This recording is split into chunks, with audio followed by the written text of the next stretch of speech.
السلام عليكم ورحمة الله وبركاته. الحمد لله والصلاة والسلام على رسول الله صلى الله عليه وسلم. Inshallah, today we will continue speaking about the equilibria, but today the equilibria will be in aqueous solutions. So we will cover several important topics that you will see generally in chemistry in your career next. I think you heard about the pH scale. We will address this from the point of equilibria today. Also, I think you heard about the buffer systems that usually are existing in human body to maintain the pH for blood, for the pH of several other organs in the human body, to maintain the pH in a given culture, in a given process. We will learn today how to adjust the pH of a given system and to maintain it constant against any change. Okay, so the lecture is the longest among the whole semester. It's one of the important lectures actually in this syllabus. So today is acid-base equilibria and the pH calculations. At the beginning, we want to define what we mean by acids, what we mean by a base. Okay, generally the oldest definition that everyone is familiar with, that acid is a material that when you dissolve it in water, or when it form an aqueous solution, it produces hydrogen ions. It produces hydrogen ions. So this is the old definition of acid, that any acid is a material that produces hydrogen ions in aqueous solutions. Like HCl, sulfuric acid, anything. If you dissolve it, you know that HCl is a gas, right? And we talked before that the bonding is covalent, right? So, but when you dissolve the gas in water, it ionized completely. Okay, so and hydrogen ions are released. So by default, and from the definition, it is an acid. It is an acid. Sulfuric acid is the same. Okay. And from the same definition, the old definition, a base is a material that produces hydroxide ions in aqueous solutions, like sodium hydroxide and potassium hydroxide. Okay, this old definition is called Arrhenius definition. It's called Arrhenius definition. So you need to combine the definition with the name. Okay? If I asked you in the exam, an acid material is a material that produces hydrogen ions in aqueous solutions according to Arrhenius definition, this is correct. This is correct. According to Arrhenius definition, because we will see several other definitions that addresses the acids and the bases differently. Okay? Of course, this is a general definition. This is that may not include every acid, that may not include every base. For example, you will see now that the basis is not necessarily to produce hydroxide ions. It's not necessarily to produce hydroxide ions to be a base. We will see several examples now, like ammonia. Ammonia doesn't have even hydroxide ions. Ammonia is NH3. It doesn't release hydroxide ions. Okay? but it might attract protons. This is the basicity of ammonia. So we will need another definition, a wider definition for the to define the acids and for the base. The other definition is called Bronsted-Lowry. According to this definition, an acid is a proton donor, very similar to the Arrhenius definition in case for the acid. But look, for the base, a base is a proton acceptor, not a hydroxide ion donor, is a proton acceptor. And according to the Bronsted-Lowry, ammonia is defined as a base, according to this definition. Okay, but if I asked you, ammonia can be classified as a base according to Arrhenius definition, is it? No, cannot be classified as a base according to Arrhenius definition. So far, we had we taught two definitions for the acids and for the bases. Yet we did not cover every type of acids and the bases. So we still need to address a more general definition for the acids and the bases. Look here for this example. This is the solution of HCl in water. According to Bronsted-Lowry definition, the water is classified as a base because it will attract or accept the proton of HCl, okay, to form the hydronium ion. The hydronium ion is H3O+, and according to the same definition, HCl is defined as a base because it donates the proton, is proton donors, so is classified as an acid, okay? As I said, we need still a more general definition for the acids and for the base. This is the Lewis definition. The last definition is the Lewis definition. And according to this, an acid is an electron pair acceptor. In this regard, boron trifluoride can be an acid. Even it doesn't include hydrogen. And it cannot produce protons in aqueous solutions. It cannot donate even proton, okay?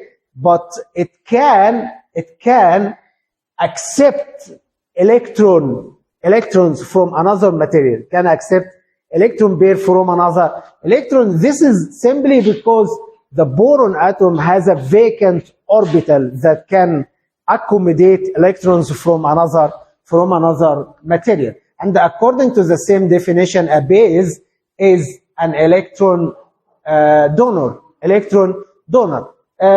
if you look to the ammonia, the nitrogen atom has a lone pair of electrons.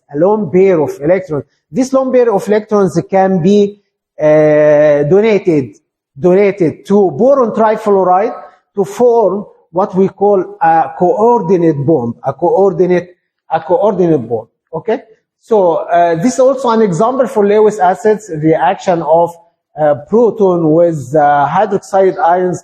Hydroxide ions has several lone pair of electrons that can donate to the proton here to form a bond like what you see here.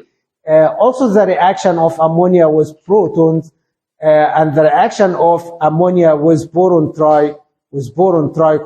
This lone pair of electrons, the nitrogen atom, can be donated to the orbitals of the boron to form this bond that we call a coordinate bond. This coordinate bond between the boron and the nitrogen, the source of electrons is coming from the nitrogen, and the boron has an unfilled valence shell that can accommodate these electrons to form the coordinate bond. And this complex is called Lewis acid, Lewis base complex. Lewis acid, Lewis base complex. So basically, to summarize, we have three different models for the definition of acids and the bases, and the definition of every acid and the base according to this definition is listed in the table. Arrhenius acid is a hydrogen producer, Arrhenius base is OH producer. Bronsted-Lowry acid is hydrogen donor, and the Bronsted-Lowry base is proton acceptor. And the Lewis acid is electron pair acceptor, and the Lewis base is electron pair donor. Okay? When acid dissolves in water, you will see that if this is the acid HA, any acid, and we will assume at the beginning that we are talking about acids that contains protons. This is the general case of the acid. Whether this acid is strong acid or weak acid, when it dissolves in water, it forms the hydronium ion, and it releases this basic radical, okay, or this conjugate base, okay. So this is the equilibria. You can see that the arrow here is going in both directions. We will assume even if this is a strong acid and the equilibrium is lying right to the far to the right, we will even assume that this is something like equilibrium, that as we explained in the last lecture. So this is a sort of equilibrium equation like what we studied in the last lecture. Just we want to give some terminations that you need to be familiar with. Okay, HA is acid, and you are familiar with it. This is an acid. Everything remained after the removal of the proton from the acid, we will call it the conjugate base.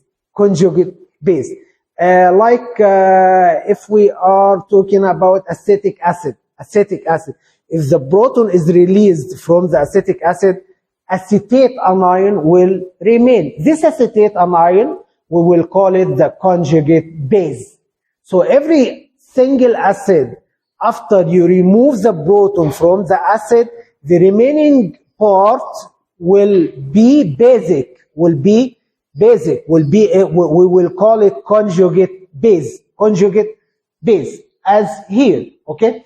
And as the acid reacted with water, water here is considered as a base, Actually, we will learn after several slides that the water has an amphoteric nature, that it can behave as an acid and it can behave as a base, depending on the reaction, okay? In this case, it is reacting with an acid, so it behaves as a base.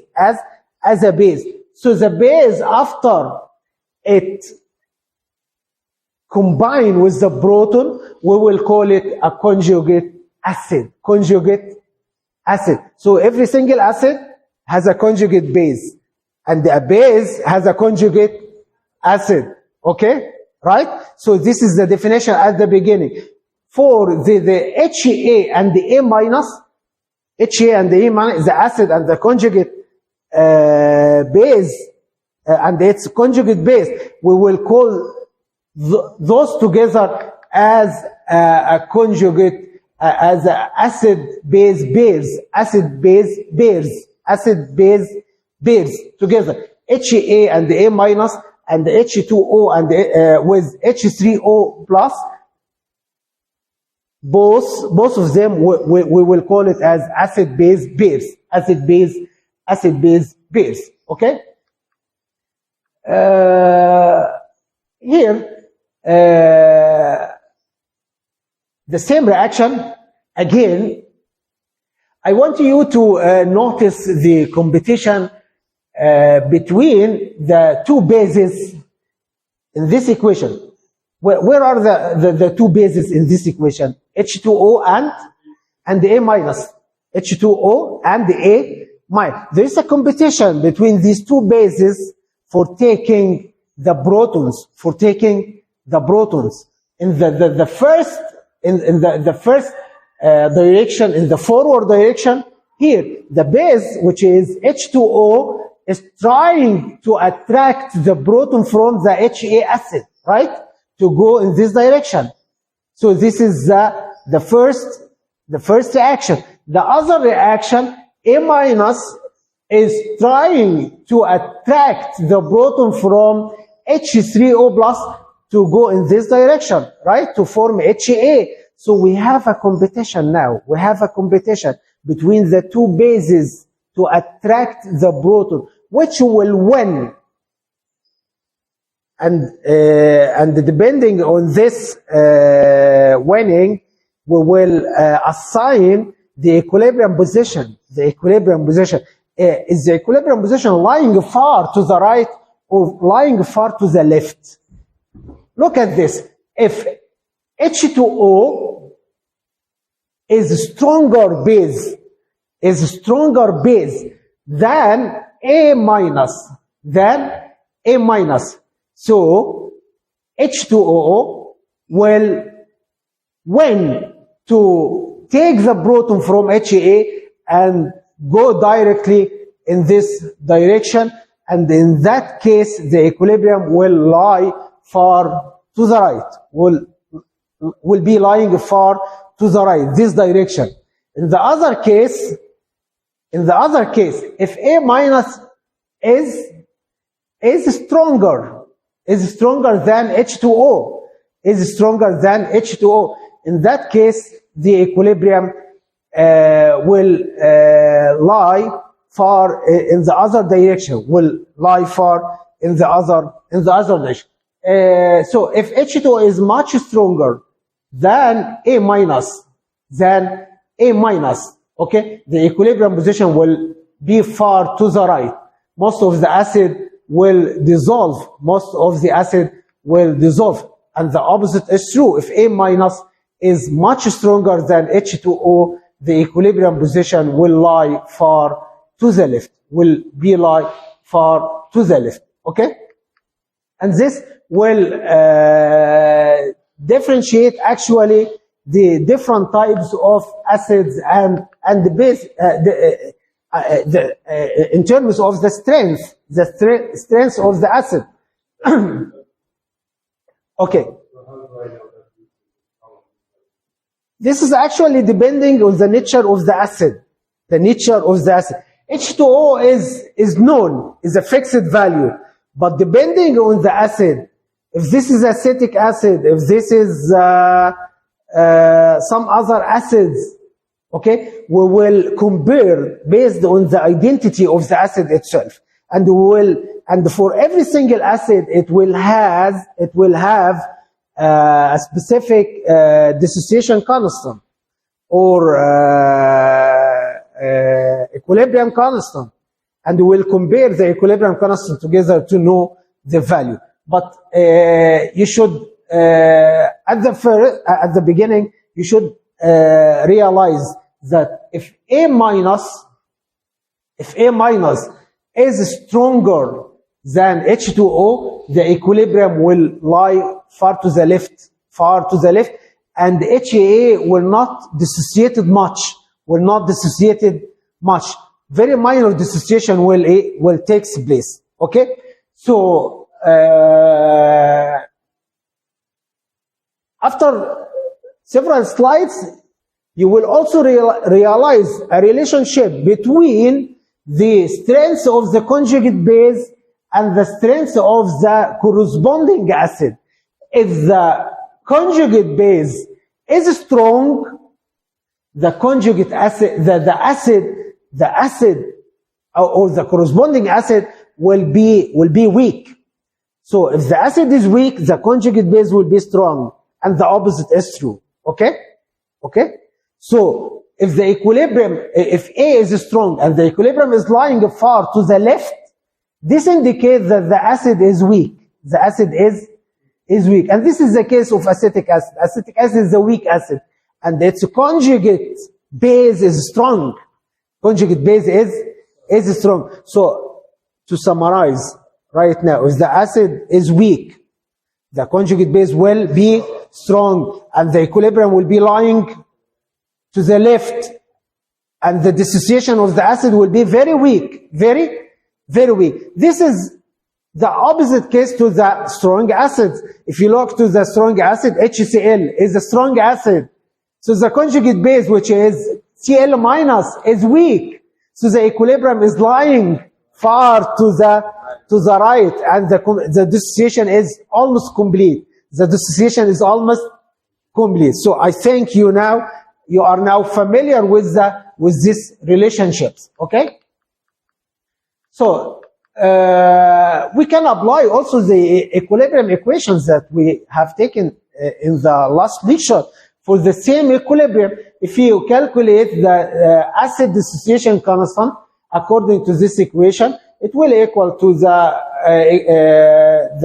concentration of the hydronium ions, or very simply we will write it as H plus instead of H3O plus. Okay, H plus times the concentration of A minus over HA. Of course, I removed H2O because it is a liquid. It is a liquid, and we will not include any liquid. We will not include any solids in the equilibrium equations. Okay. By the way, I want to attract your attention in the exam. If we give you an equation with an arrow going in a single direction, and I asked you to calculate the equilibrium constant, you should select this is not possible.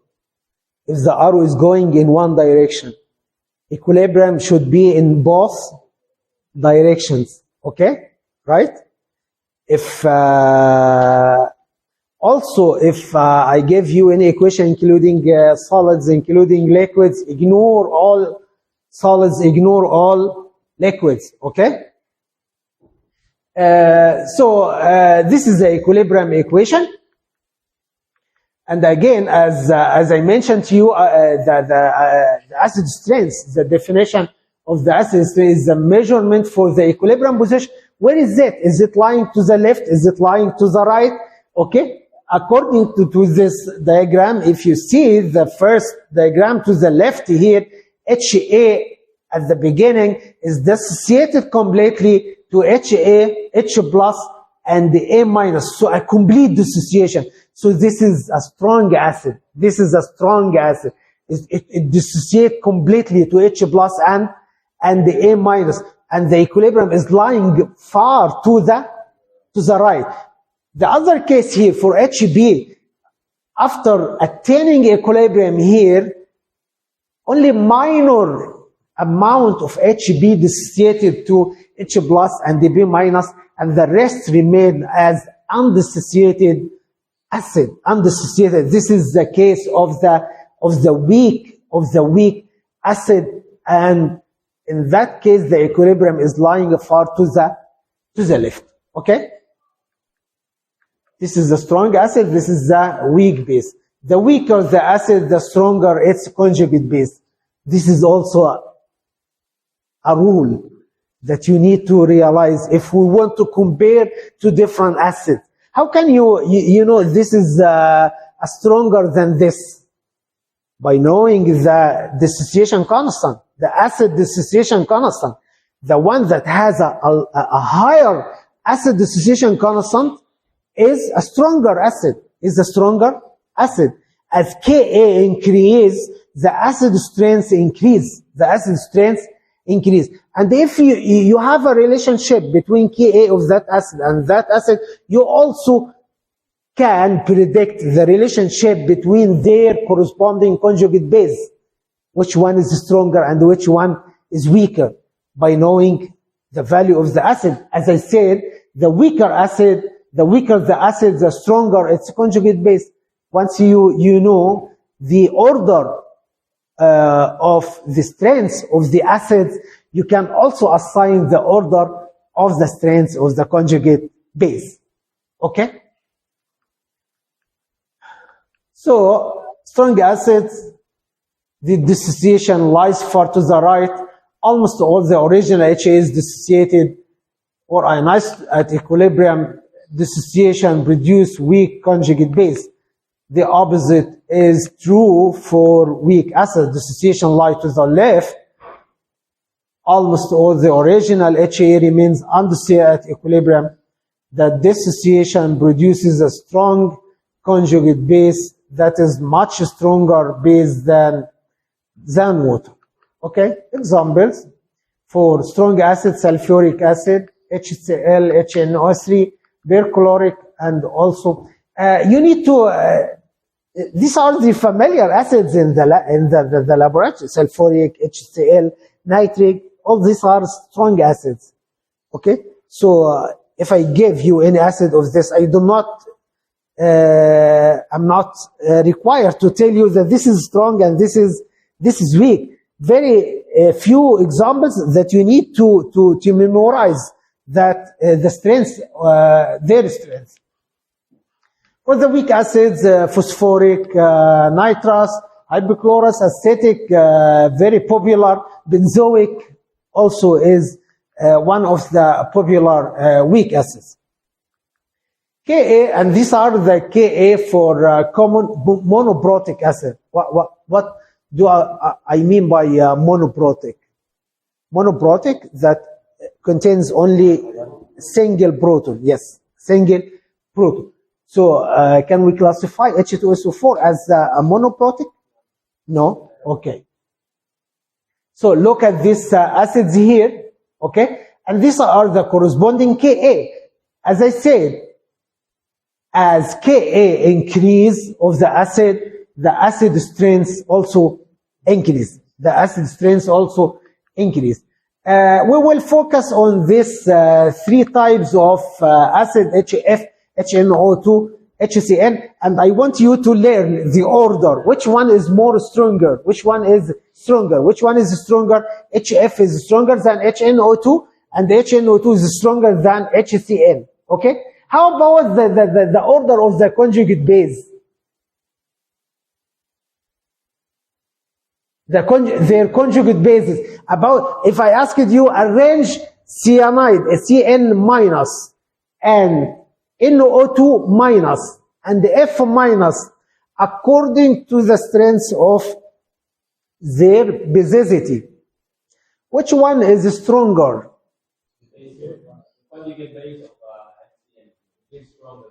Yes, Cn minus will be stronger than NO2 minus, stronger than F minus. Okay? Because the order is opposite.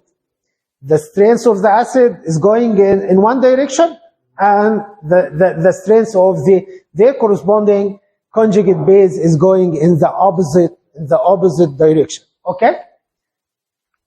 And this will be clear in that example. In this example is saying arrange the following species according to their strengths as bases. First of all, look, do we have any conjugate base of a strong acid? Of a strong acid. Which one of a strong acid? Which one is the conjugate base of a strong acid? You will see that only Cl minus is the conjugate base of a strong acid, right? Right? Because I said HCl is a strong acid, and Cl minus is its conjugate base, right? So this is the only conjugate base of a strong acid. This is the weakest base. This is the weakest base. Take it at the side, at the beginning, and look to the rest. In the rest, we have also H2O. We have H, which is a base.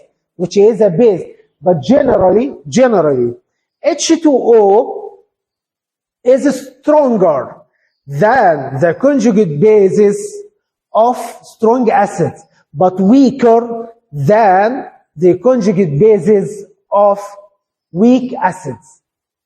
So H2O is a midway between the conjugate bases of strong acids and weak bases. Okay? Is stronger than the conjugate base of strong acid, which is the chloride ion here, but weaker than the rest. Weaker than the rest. Okay?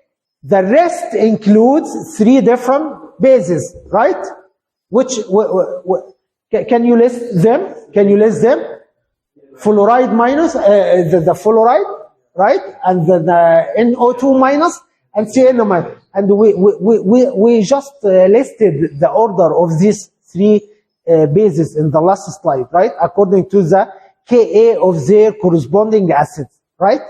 Okay? So you can very simply arrange all of them in this way. This is water is stronger than chloride but weaker than the rest, and the rest can be arranged according to the Ka of their corresponding acids.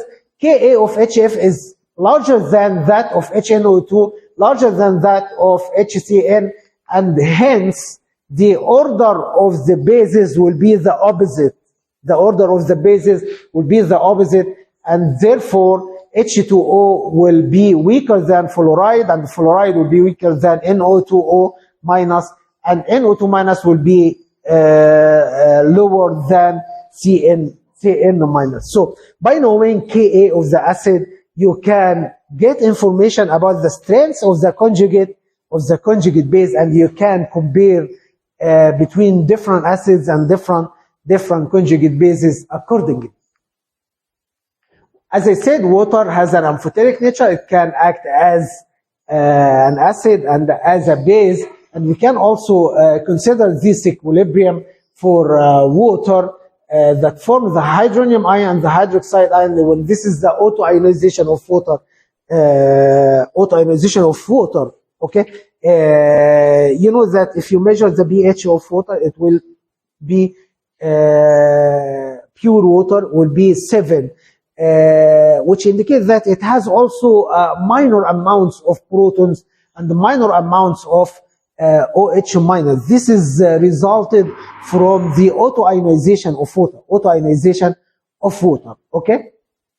And we can also apply the equilibrium here to calculate Kw of water, which is basically, we will call it the ion product of ion product constant of water, or the dissociation constant of water, which basically equal to the product of proton concentration times the hydroxide ion concentration. And at 25 degrees Celsius, the concentration of protons and hydroxide equal to 10 to the minus 7 mole per liter.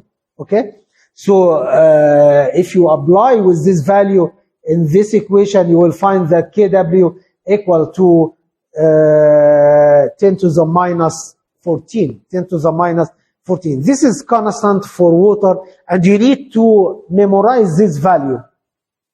So at 25 degrees Celsius, the concentration of protons and the concentration of OH minus equal to the 10 to the minus 7, and the Kw, the ion product of water, equal to 10 to the minus 14. Okay? This is very important value that you need to memorize. Exercise. Calculate H plus and OH minus as required for each of the following solution at 25 degrees Celsius. Number 1.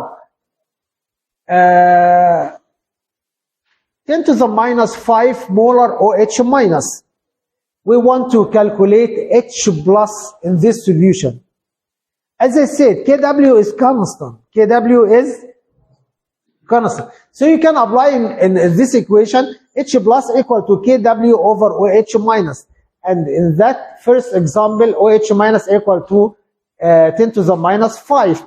So H plus should be 10 to the minus 9. 10 to the minus 9. So this solution is basic. This solution is basic. Okay? In the other example, OH minus was 10 to the minus 7. So H plus should also be 10 to the minus 7. And this solution is neutral. The third one, H plus was 10. So OH minus will be 10 to the minus 15. So this is an acidic solution. By knowing Kw, which equal to the product of H plus times OH minus, the concentrations, okay? If you know the concentration of H plus, you can calculate that of OH minus. And the opposite is true, okay? So in acidic, you can get information if this solution is acidic or basic accordingly, okay? Yes? Again? If you? It's not clear? Okay, again. In this solution, okay, Kw equal to the concentration of H plus times the concentration of H minus. And the Kw is a constant value equal to 10 to the minus 14. 10 to the minus 14. In any solution, any aqueous solution at 25 degrees Celsius, this equation is established. This equation is verified. Okay? So, if you prepare a solution with this concentration, which is 10 to the minus 5 KOH, you dissolve it sodium hydroxide to prepare this concentration, 10 to the minus 5 OH minus. So, you know the concentration of OH minus. Okay? Which is 10 to the minus 5. How about the concentration of about H plus? That maintain the same equation, that if you multiply the concentration of H plus with OH minus, Kw will equal to 10 to the minus 14. 10 to the minus 14. So this is very simple to calculate here or to substitute in this equation. H plus will equal to Kw over OH minus. Okay? So this will be 10 to the minus 9. Why did I say that this is a basic solution? Because the concentration of OH minus, okay, which is 10 to the minus 5, is much larger than the concentration of OH minus, than the H plus. Very higher than the H plus. Then the solution is basic. In the other example, both of them equal to 10 to the minus 7. So they are the same. So this is a neutral. Okay? The third one, the concentration of H plus is 10. But the OH minus is 10 to the minus 15. Okay? So H plus is much higher. So this solution should be acidic. This is actually if you compare the concentrations of H plus and OH minus. But now you will learn about the pH scale that generally you can directly estimate the acidity and the basicity of a given solution. pH or BK is defined usually that the letter B is basically an abbreviation for minus the logarithm, B equal to minus logarithm. So if I say BK, this equal to the minus log K. BH, this is equal to minus log H plus. BOH equal to minus log OH minus. Okay, so B is equivalent to minus log.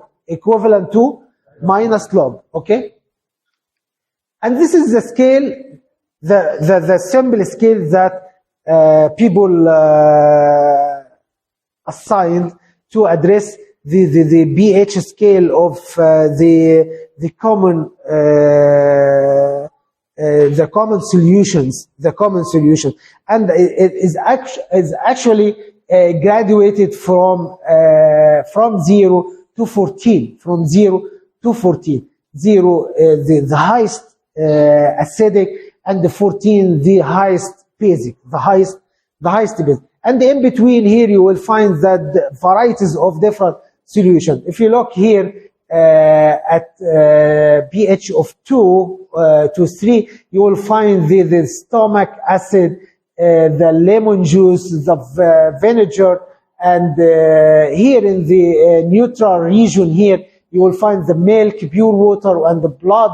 Blood is a little alkaline, because 7 is the midway between 0 and 4. This is the neutrality border, the neutrality border, okay? And very high pH over here, you will find the ammonia and the household cleaners. All these are alkaline in nature, alkaline in nature, okay? And actually the pH is a translation for the minus log, the concentration of the protons. Minus log, the concentration of products. If you look here, the pH of 1 corresponds to a concentration of H plus, which equal to 10 to the minus 1. And the 2 correspond to 10 to the minus 2. And if you go up here to 14, this corresponds to a concentration of 10 to the minus 14. So this is the relationship between pH and the concentration of protons, okay? And actually pH plus pOH equal to 14, because as I said, the concentration of H plus times the concentration of OH minus equal to 10 to the minus 14. So basically pOH plus pH plus pOH equal to 14. So if you know, if I gave you a solution and I told you that the pH of this solution equal to 3, can you calculate the pOH? Very simple. 14 minus 3 equal to, it's very clear, 11, right? So it's very simple, and I think you learned about this in high school. Yes. Is temperature? Yes. Yes. This is constant. pH plus pOH equal to 14. Yes. Yes.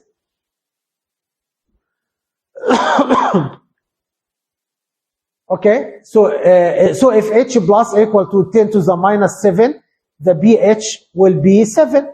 pH will be 7 minus log the concentration of H plus, so will be 7 directly. Okay. Calculate the pH and the pOH for 10 to the minus 3 molar OH minus. How can you calculate it? First of all, calculate H plus. H plus equal to, as I said, Kw over the concentration of OH minus. So you can calculate it as 10 to the minus 11. If this is the concentration of H plus, then the pH will equal to 11. pH will equal to 11. And if you know the pH 11, pOH will directly equal to 3, because pH plus pOH should equal to 14, okay? So, calculate the pH of 1 molar HCl. This is one of the examples for the pH of strong acids, okay? First of all, we need to learn about the strategy that we need to follow to solve these types of examples, okay? If I asked you to calculate the pH of a given solution, you should first ask yourself, what are the major species in that solution that are existing at the beginning, the major species, okay? For HCl, what are the major species? Do we have HCl as a molecule in that solution? No, we do not have. As I said, HCl is a strong acid. When it dissolves in water, it dissociates completely to H plus and Cl minus. So we do not have HCl. We have H plus and Cl minus. We have H plus and Cl minus. Plus, also we have water, right? But water, I will write it as H2O because it is a weak acid or a weak base, right? It's not a strong. And I mean by a weak that it is not dissociated completely. And it has a minor dissociation. Okay? So, the major species at the beginning in that solution is H plus, Cl minus, and H2O. Okay? And H plus is produced from the dissociation of HCl and is also produced from the dissociation of water, right? Right? Okay? But which one is producing protons more? HCl or water? HCl is a strong acid. Most of the H plus in the solution is coming from HCl, not from water. I want you to realize that the concentration of protons that are produced from the dissociation of water equal to 10 to the minus 7. 10 to the minus 7. This is very minor amount. But the amount that will be produced from HCl is exactly as the concentration of HCl, which is 1 molar. So if you compare between 1 molar and 10 to the minus 7, which one is larger? 1 molar. It's more. 1 molar is much, much more, right? So we'll ignore the amount of proton produced from water compared to this large amount, and we will assume that protons are produced only from HCl, from HCl. Okay? So, saying here in pure water, H plus equal to H minus to 10 to the minus 7.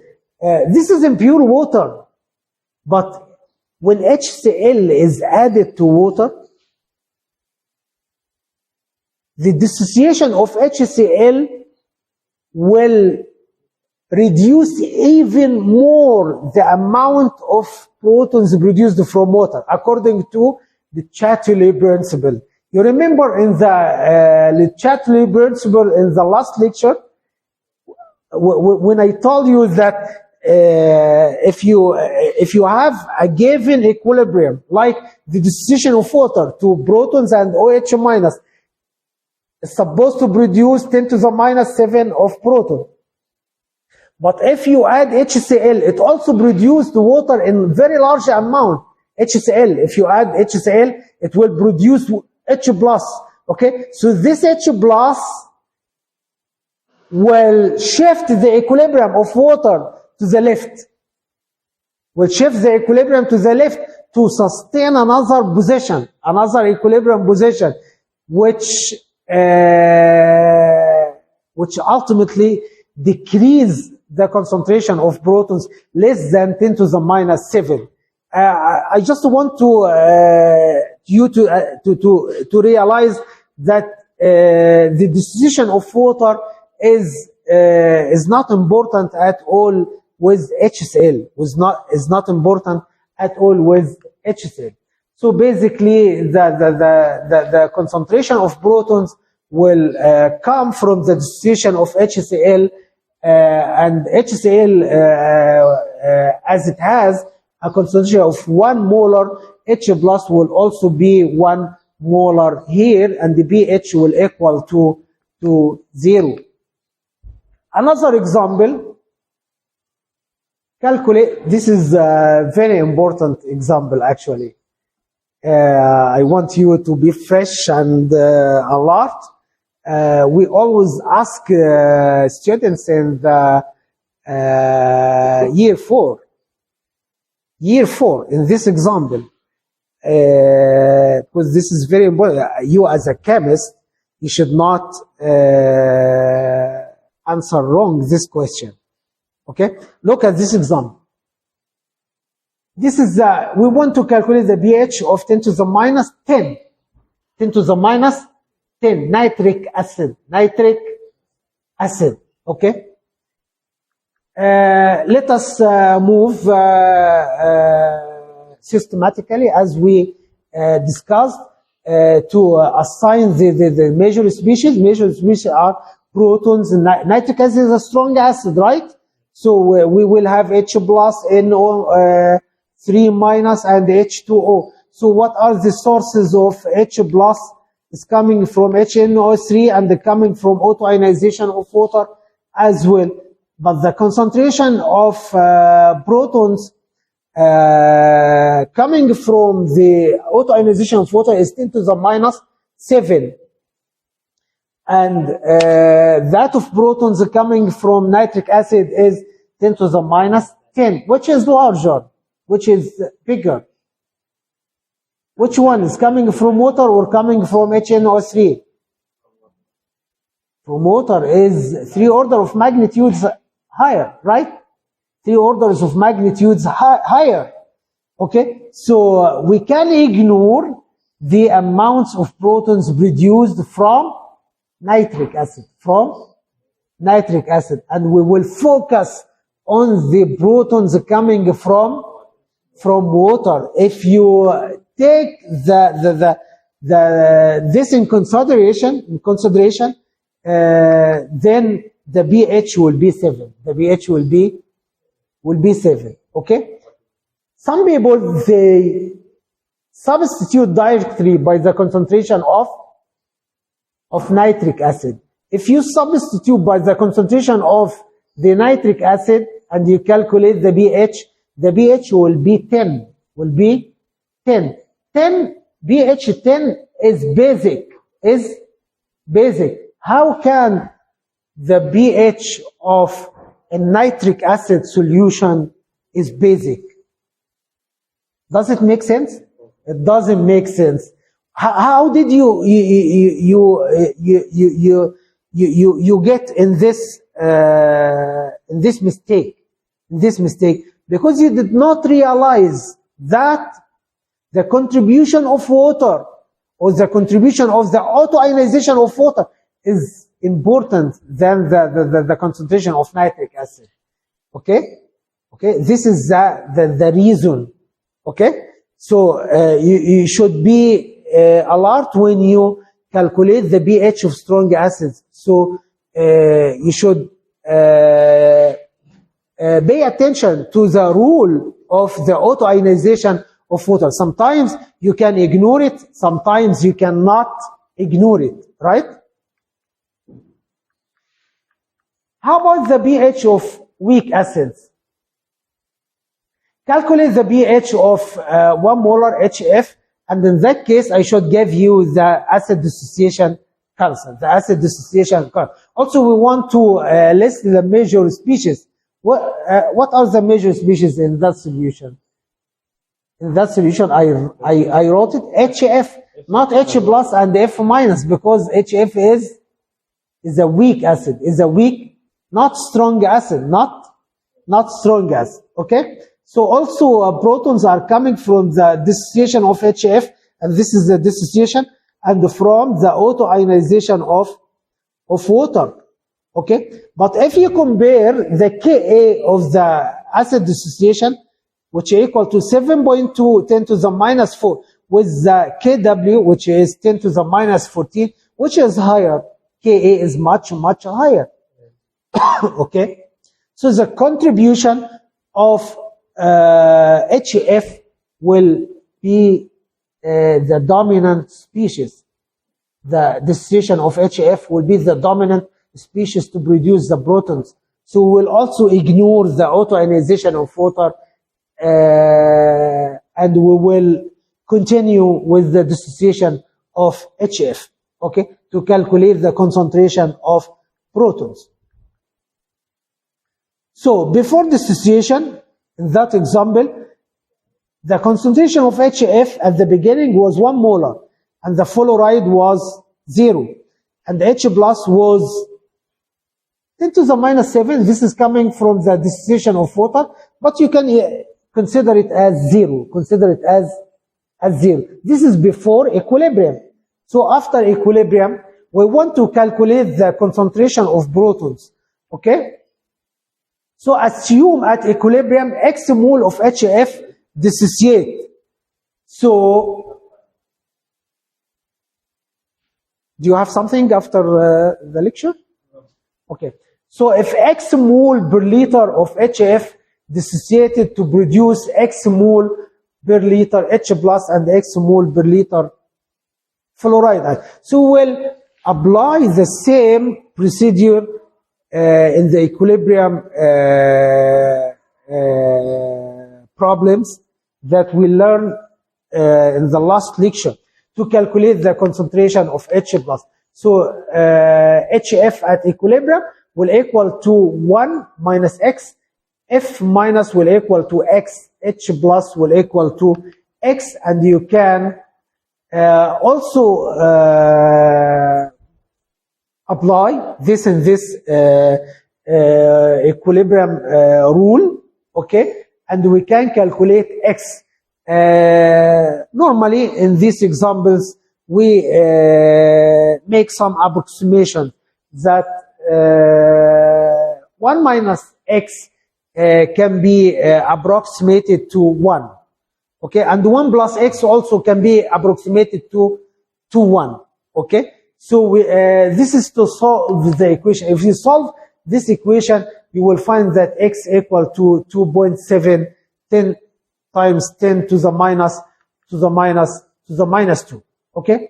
And X, this is correspond to the concentration of H plus, and if you know the concentration of H plus, you can calculate the pH directly from this example, which equal to 1.557. Of course, sometimes you need to solve this quadratic equation to calculate X, okay. How about if we have a mixture of weak acids? Like this example, calculate the pH of a solution that contains 1 molar HCN and 5 molar HNO2. Also calculate the concentration of cyanide in this solution at equilibrium. So we have two different acids, HCN and HNO2. These are the major species with water at the beginning. So protons comes from 3 different sources. But if you compare Ka of both acids with Kw, you will find that Ka of HNO2, the second equation, is the highest. So we will assume that this equation is dominated, and the proton will principally originate or are produced from the second equation, So we will assume the equilibrium of the second equation, and we can produce the equilibrium table. At the beginning, HNO2 equal to 5, NO2 minus was 0, and the proton was 0. And after equilibrium, these values in the table, 5 minus X, X, X, we will use these equations to apply in this equilibrium equation to calculate X, which will be 4.5 times 10 to the minus 2, and the pH will equal to 1.35. This is the first item that he asked about the calculation of the pH. The second item, he asked about the concentration of the cyanide. The cyanide is coming from the dissociation of HCN, right? Like this. So we'll apply in the equilibrium equation of the cyanide. Okay, but the trick here is that the concentration of H plus will not be equal to the concentration of cyanide, as we have other sources producing protons in the mixture, which is HNO2. HNO2 is the major source for producing hydrogen. So we'll substitute by the concentration of hydrogen that we calculated in the first step in this equation, and that will definitely lower the amount of cyanide. will decrease the concentration of cyanide in this equation. So if you look to this equation here, this is the equation of the hydrogen cyanide, the equilibrium of the hydrogen cyanide, and we substituted here with the concentration of protons that we calculated in the first step from the dissociation of HNO2. And cyanide here will equal to 1.4 10 to the minus times 10 to the minus 8. Generally, if you have this equation, HA, which is set to H plus and the A minus, if you started with a concentration of C for the acid, at the beginning, H plus will be 0 and A minus will be 0. And at equilibrium, if X mole per liter from the acid is dissociated, that will produce X from the protons and X from the A minus, so that the concentration will be at equilibrium C minus X for HA and the X for the protons and the X for A minus. So if you substitute in this equilibrium for this acid, you will find that Ka will equal to the square of the concentration of H plus over the concentration of C. Of course, we approximated C minus X here to C. This is an approximation. That is a valid approximation. And finally here you will find that the protons concentration will equal to the square root of Ka times C. This is a general formula that you can apply. If I gave you any weak acid and I asked you about the calculation of the pH, first calculate the proton concentration, H plus concentration. How can you calculate it? You substitute in this equation directly. The concentration of the protons equal to the square root of the acid dissociation constant times the concentration of the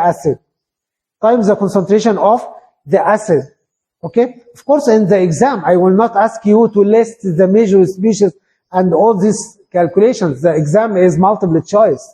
So generally, you can directly substitute in this general equation to calculate H plus. H plus equal to the square root of Ka times C. And once you calculate H plus, if I asked you about the pH equal to minus log the concentration of H plus, minus log the concentration of H plus. Okay? The percent dissociation. Yes.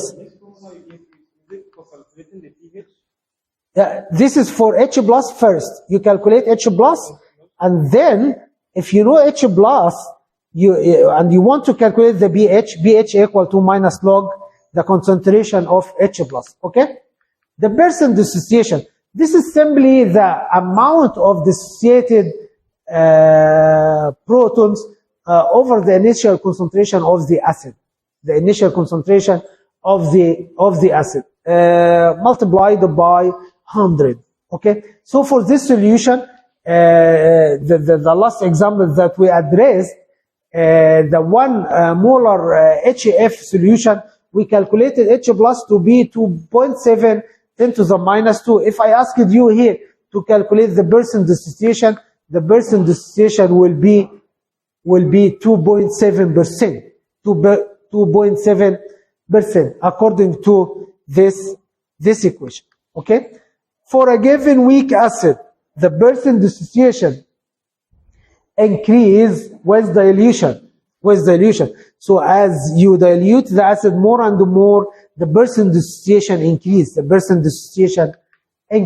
Okay?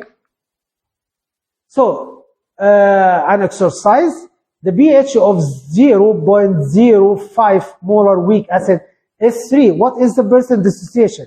Or the percentage ionization? So the pH is 3 of the acid. So you can calculate the protons, the concentration of protons from the same equation, pH equal to minus log the concentration of the protons. Okay? So the protons will be 10 to the minus 3, 10 to the minus 3. And if you know the concentration of the protons, you divide it over the concentration of the undissociated acid, which is 0.05. So the percent dissociation will be 2%. Will be 2%. Okay? And this is a homework that I want you to learn to test the impact of the dilution on the percent dissociation. The same rules that we have taken for acids can also be applied for bases. Okay, so the strong bases dissociates completely. Also, as examples of strong bases are the sodium hydroxide and potassium hydroxide. They dissociate completely in aqueous solutions. So calculate the pH of 5 times 10 to the minus 2 molar sodium hydroxide. So also we can list the major species, and here as it dissociates completely, we will say that we have sodium ions, OH minus, and water. And again, I will assume that the origin of OH minus or the source of OH minus is principally coming from sodium hydroxide, not from the water. Okay? So the OH minus will be 5 times 10 to the minus 2 mole per liter. And if you want to calculate H plus, use the same formula, H plus equal to Kw over the concentration of OH minus, and H plus will be 2 times 10 to the minus 13, therefore the pH will be 12.7. And this is, of course, is basic, okay? This is a basic solution, okay? The added OH minus from sodium hydroxide has shifted the water autoionization, and I explained this. This is from the Chatelet principle. Okay, the addition of OH minus will shift the autoionization to left to lower the OH minus that are produced from the water. How about bases that have no OH minus, like the ammonia? Okay, these are the weak bases. Okay, and we'll have this general equation for the dissociation of weak bases in water. If you have B, like ammonia here in this example, when it reacts with the acid, it will form ammonium ion NH4 plus, or we will write it here BH plus, and OH minus will be released, which is the conjugate base. The conjugate base. Again, we will have a competition. If you look here, for the protons between the conjugate base and the base, between B and O and the OH minus, as I mentioned at the first at the beginning of the lecture. And the Kb here will equal to B plus, the concentration of B plus times the concentration of OH minus over B. Okay? So note the competition between the weak base B and the OH minus, which is a very strong base for H plus, Thus, their Kb values tend to be very, very small. Okay, calculate the pH of 15 molar solution of ammonia, and this is the Kb of ammonia. So the major species here is ammonia and water, and the major species that produce OH minus are the equation of ammonia and the autoionization of water. But again, Kb is much higher than Kw. So we'll assume that equation 1 is dominated, and we'll work with equation 1 only. So you apply the equilibrium conditions here. Ammonia at the beginning was 15. After equilibrium will be 15 minus x. Ammonium ion was 0. After equilibrium will be x. OH minus was 0. After equilibrium will be x. Calculate x from this equation to be 1.6, 10 to the minus 2. And this x actually is the concentration of OH minus. In the equilibrium table, x is the concentration of OH minus. So if you want to calculate the concentration of H plus, you apply in this general equation. H plus equal to Kw over OH minus, and this is the equation H plus equal to 6.3, 10 to the minus 13. Okay, so the pH will be 12.2. This is the pH of the solution, which is alkaline, And these are examples for the weak bases. All of them are derivatives of ammonia, derivatives of except the pyridine at the end of the image here, and these are the Kb of the different bases in the table. Okay, so calculate this exercise. Calculate the concentration of hydronium ion, which is H plus, OH minus, and the barium in a 50 milliliter sample of 0.01 molar barium hydroxide. Actually, barium hydroxide is a strong base, so it dissociates completely in water. Okay, so it is the major source of OH minus. And as you see that the arrow here is going in one direction, so the dissociation is complete. So barium will be the concentration of barium ion is 0.01. Actually, barium is 2 plus. Okay, and the concentration of OH minus is 2 times or is twice the concentration of the barium ions, according to the stoichiometry from the equation. If barium hydroxide dissociated, it will produce 1 mole of barium and 2 moles of hydroxide. So the concentration of hydroxide is usually double the concentrations of the barium ion. So if the barium ions is 0.01, so the hydroxide will be 0.002. Okay, so Kw will equal to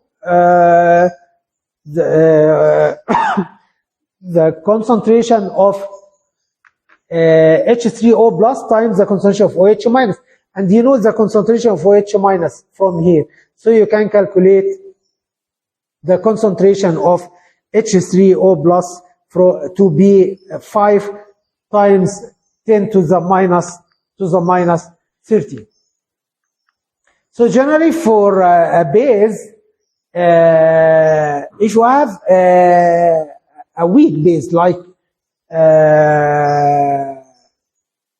any base that we have studied so far, it can be BOH. Can be abbreviated as BOH like this. If it dissociated in this way to B plus and OH minus, and if we started with a concentration of C of BOH, and after equilibrium it will be C minus X, and after equilibrium B plus and OH minus will be X, you can apply in this equilibrium rule, and at the end you can calculate the concentration of OH minus to be the square root of KBC, exactly as we calculated the concentration of H plus before. Okay, so after that you can calculate the BOH or you calculate the pH also from pH plus pOH equal to 14. How about the pH of a polyprotic acid? Polyprotic acids. Like polyprotic acids like H2SO4, like H2SO4. It has several protons in the acid. Actually, for these acids, it dissociates in several steps. The first step here is H2SO4 will give H plus and HSO4 minus. And this step is, we have a complete dissociation actually. This step, H2SO4 is acting as a strong acid, to produce HSO4 minus. But the second step, you can see that the arrow is going in both directions.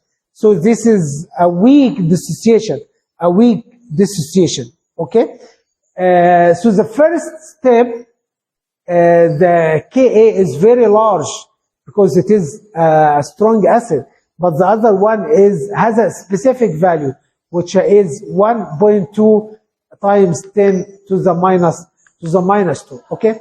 So if I asked you to calculate the pH of 1 molar H2SO4, so the measured species will be H plus, HSO4 minus, and H2O. How about the concentration of H plus in that solution will be equal to 1 plus X. 1 is coming from the first step dissociation, because the first step, H2SO4 dissociate to H plus and HSO4 minus. H plus will be 1 molar exactly as H2SO4.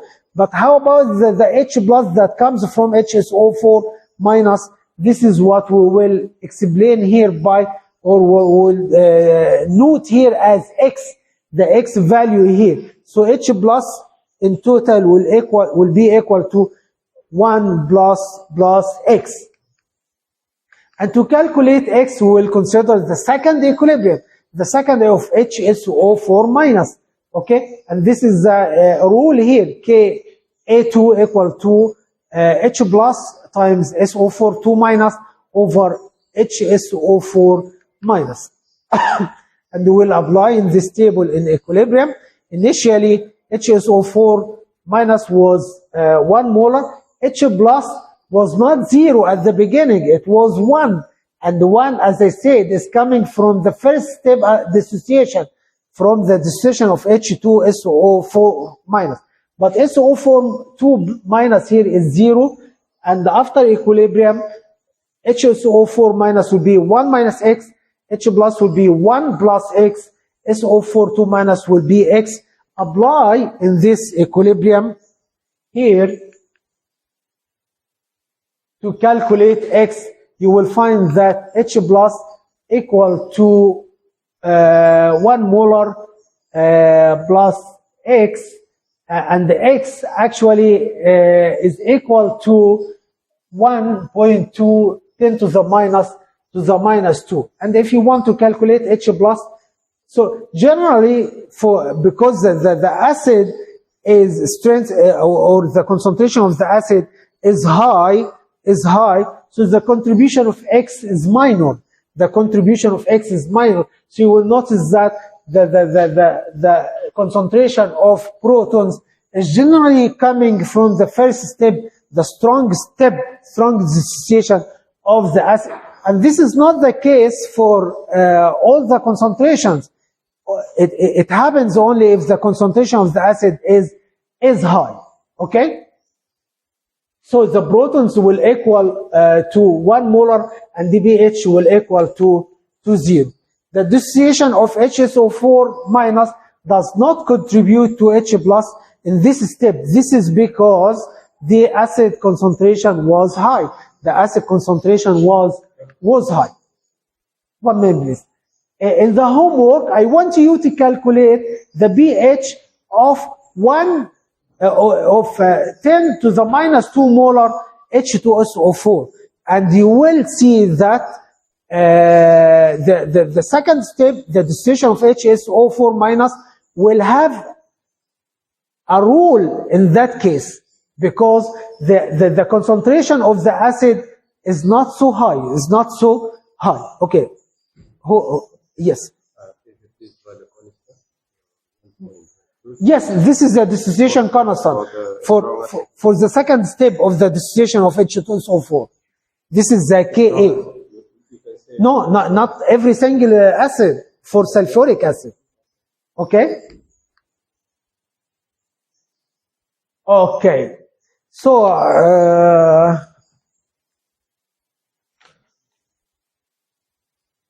I think I will stop here today. I'm sorry.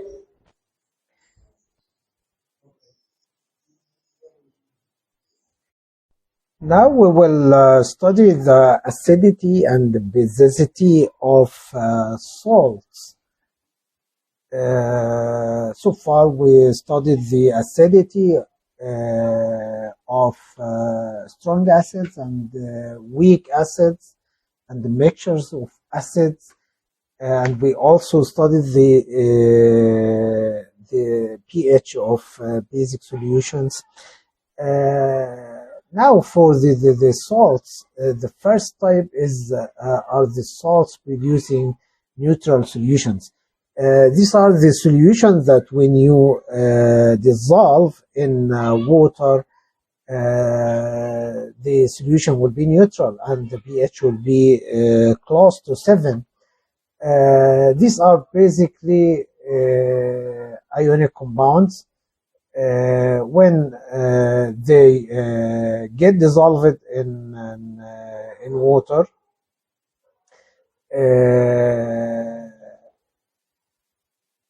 they will have neutral properties. They will have neutral properties.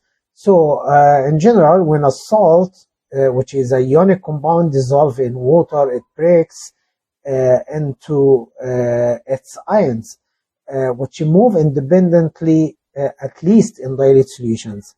Under certain conditions, these ions behave as acids or bases, and sometimes they behave in neutral behavior.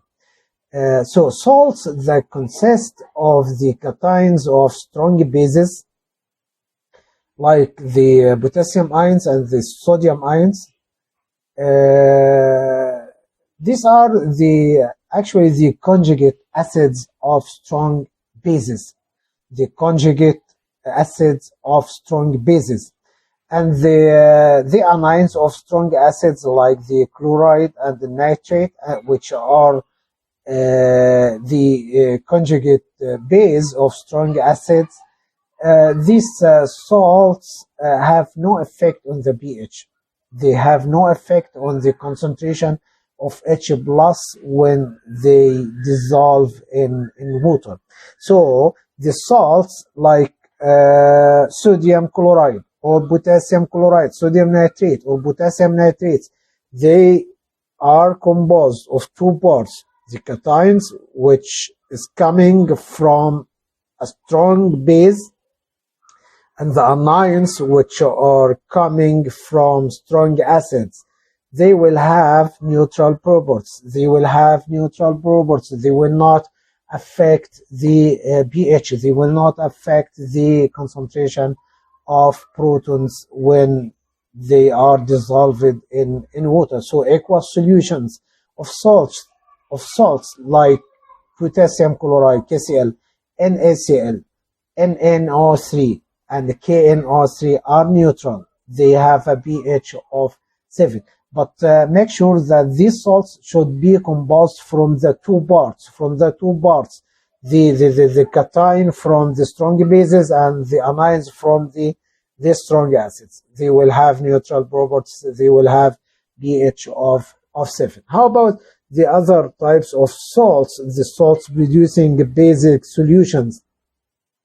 These are the salts whose cations have neutral properties, like potassium ions and sodium ions, but the anions here are the conjugate base of weak acids, like acetate. Like acetate, for example, acetate is the conjugate base of the weak acid, which is the acetic acid. So if you have a salt which is potassium acetate or sodium acetate, this are the salts that we mean here, that they will produce basic solutions. And we'll see this.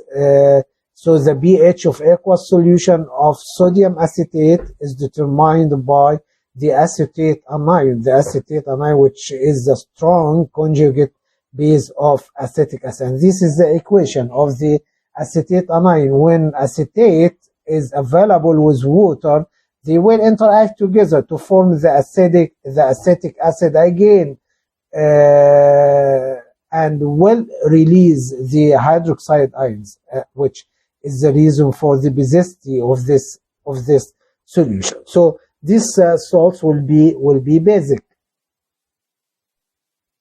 and we can calculate the equilibrium constant for this base Kb, which is basically the product of the concentration of acetic acid times the concentration of the hydroxide anions over the concentration of the acetate.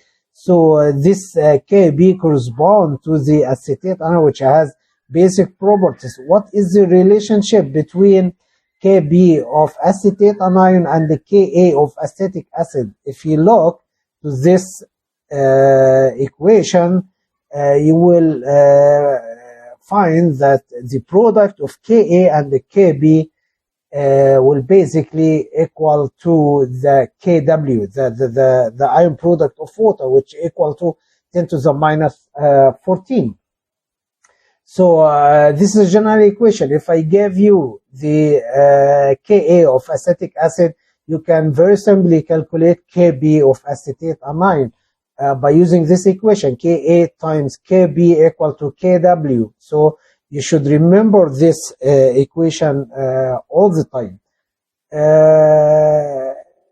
Exercise, calculate the pH of 0.3 molar sodium fluoride solution. The Ka of HF is 7.2 times 10 to the minus raised to the power of minus 4. So generally we list the major species existing here. So we have sodium fluoride. So this is an ionic salt, is dissociated completely. So we will have sodium ions and fluoride ions together with water. So since the HF is a weak acid, the fluoride ion must have a significant affinity for protons, and the dominant reaction will be fluoride plus H2O will give HF plus OH minus.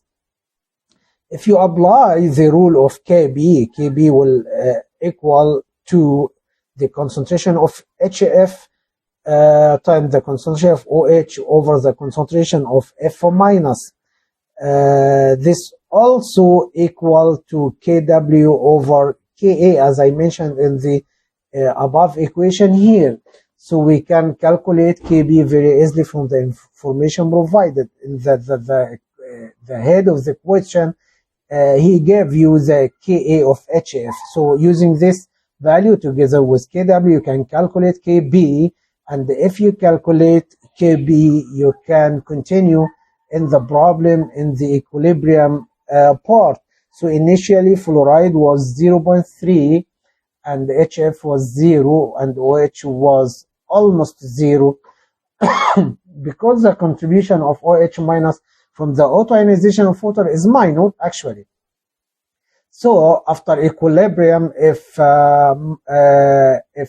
X mole of fluoride was reacted and HF will be produced as X mole per liter, OH also will be produced as X mole per liter. So we will have these concentrations at equilibrium. Substitute in the Kb equation to calculate X, which will be approximately 2 times 10 to the minus 6. If you know the concentration of hydroxide anion, you can calculate the BOH exactly, which is 5.69.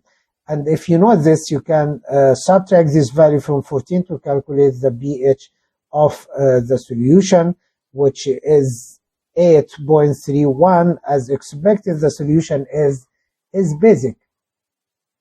The third type of the salts producing acidic solution, and this basically are the salts whose anion is a weak base, like the chloride or nitrate, and whose cation is a conjugate acid of a weak base, like the ammonium ions. These salts, when dissolved in water, they will produce acidic solutions. Exercise: calculate the pH of a 0.1 molar ammonium chloride solution. The Kb value for NH3 is 1.8 times 10 raised to the power of -5. Again, less the measured species. Ammonium chloride is the ionic salt, will dissolve completely to ammonium ions and chloride ions and water. But look at here, both ammonium ion and the water can produce H+. The dissociation reaction of ammonium ion is NH4 plus will give NH3 plus the protons with Ka equal to the product of the concentrations of NH3 and the protons over the concentration of ammonium ion. And the Ka can be calculated for ammonium ion exactly as we calculated before for the acetate anion or for the fluoride anion. Now Ka for ammonium ion equal to Kw over Kb for ammonia, which is 5.6 times 10 raised to the power of -10. Ammonium ion is a very weak acid actually, and you can realize this from the low value of the Ka of this cation, but still stronger than H2O. Hence, it will dominate the production of H+. So we can apply the equilibrium procedure for the dissociation of the ammonium anion to calculate the concentration of the protons, which will be finally equal to 7.5 times 10 raised to the power of -6. So the pH will equal to 5.13. As expected, the solution is acidic. How about the salts whose cations and anions influence the pH? We can predict whether the solution will be basic or acidic or neutral by comparing the Ka value for the acidic ion with the Kb value for the basic ion. If Ka is larger than Kb, then the solution will be acidic. If Ka is lower than Kb, then the solution will be basic. If they are equal, the solution will be neutral. Okay, exercise: predict whether an aqueous solution of ammonium acetate will be acidic, basic, or neutral. You can compare actually the Ka and the Kb for acid. Actually, they are equal, as you can see here, both equal to 5.6 times 10 raised to the power of -10. So Ka equal to Kb, so the solution will be neutral, and the pH will be 7. Will be 7. How about solutions containing a common ion? We will understand this from the following example. Consider a solution containing a weak acid, 1 molar of hydrogen fluoride, and the Ka is listed here, and 1 molar of sodium fluoride. So the solution is containing the weak acid HF and its salt. It's a salt which is sodium fluoride. How does fluoride influence the dissociation of HF. We will learn about the Chatelet principle here. So the major species in the solution are basically, we will have sodium ions and fluoride ions.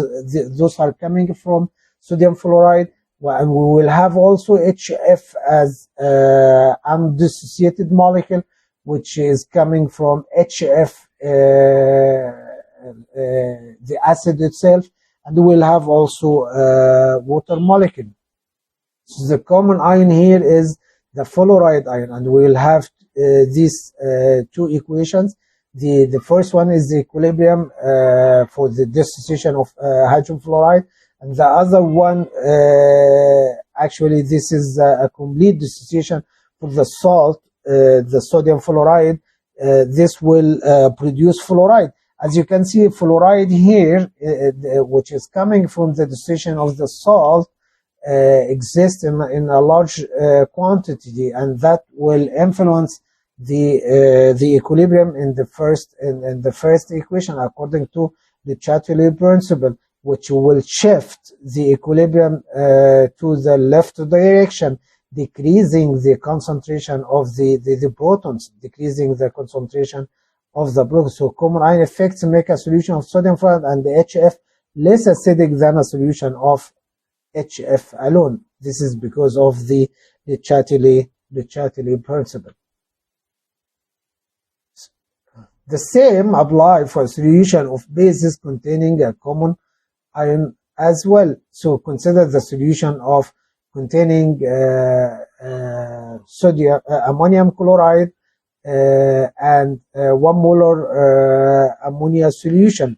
The same principle apply here also. So the first equation here, ammonium chloride, is a salt, so it dissociates completely to produce the ammonium ion and the chloride ions. The ammonium ion here will influence the equilibrium in the second equation, which is basically the equilibrium of ammonia with water. So it will shift the equilibrium again to the left direction, decreasing the concentration of the hydroxide ion, and that will decrease the basicity of the ammonia ion, the ammonia solution. So the position of ammonia water would shift to the left, reducing the equilibrium concentration of hydroxide ion. For the polyprotic acids like the sulfuric acid and the phosphoric acids, the common ion effect apply as well. Look at the equilibrium for the sulfuric acid. The first step, as I said before, is completely shifted to right, and the dissociation of sulfuric acid to bisulfate is complete, is going in one direction. But actually, the protons that is released from this reaction will affect the dissociation in the next step. The next step, the bisulfate is dissociated to protons and sulfate anions. And as you can see, in the right side of this equilibrium, we'll have protons as well. And in the first equation, we'll have protons in the right side of the equation. So the protons released from the first step will shift the equilibrium in the second step to left, decreasing the amount of protons coming from the second dissociation. So basically, the protons coming from the dissociation of sulfuric acid is principally coming from the first step, not the second step. Remember, in the beginning of the lecture, we indicated that the concentration of sulfuric acid will affect the amount of protons. The second step will contribute to the acidity of that solution. exercise, the equilibrium concentration of protons in a 1 molar HF solution is 2.710 raised to the power of -2 molar, and the percent dissociation of HF is 2.7%. Calculate the proton concentration and the percent dissociation of HF in a solution containing 1 molar HF and 1 molar sodium fluoride. So the major species in this solution is sodium ions, fluoride ions, HF, and H2O. At the beginning, the sodium has a neutral property, as I mentioned before, because it is the cation of a strong base. H2O is a weak acid or a weak base, depending on the reaction involved. The important species here are the fluorides and the HF. Look at this equilibrium for the HF, and this is the Ka of the reaction. We will apply the equilibrium for this, the equilibrium procedure for this reaction. At the beginning, we had 1 molar HF, and we had also 1 molar of fluoride ions coming from the dissolution of sodium fluoride. So the existence of sodium fluoride appeared here in the equilibrium as in the concentration of the fluoride anions. But we at the beginning we did not have protons at the beginning, and we neglected actually the amounts of protons coming from the autoionization of water because they are very, very small. After equilibrium, the concentrations of HF will be 1 minus X, the fluorides will be 1 plus X, the protons will be X. Substituting the equation to calculate X, which will be 7.2 times 10 raised to the power of -4, and the pH will be 3.14.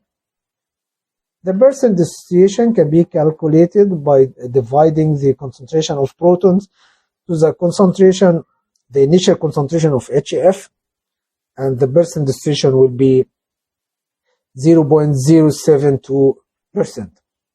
As expected, fluoride ions inhibited the dissociation of HF, and the position of acid dissociation equilibrium is shifted to left.